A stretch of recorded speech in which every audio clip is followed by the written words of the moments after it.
In the Samoan language, there's two common words for to want or to desire, and that's fia and mana'o. The general rule to determine which one to use is fia is to want an action, and mana'o is to want or to desire a person, place, thing, or idea, otherwise known as a noun. When you hear fia, fia ai, fia moe, fia alu, fia va'ai, these are all actions. Want to eat, want to sleep, want to go, want to see. In these cases, we just say fia and then the action follows after that. Mana'o is a little bit different. Your desire or your want is going to this location, which is a person, place, thing, or idea, otherwise known as a noun. And when we send an action to a location in Samoan, we often use this preposition e. E starts the location phrase, and the location phrase has the location of the action. So, o te mana'o I se uo.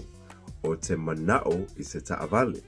O te mana'o I se falefo. I want a friend, I want a car, I want a new house. These are not actions, so we use mana'o followed by the location phrase that begins with e. We're sending our desire or want to the location of uo, ta'avale, and falefo. Of course, there's exceptions, especially in casual conversational Samoan, but this is the general difference between fia and mana'o.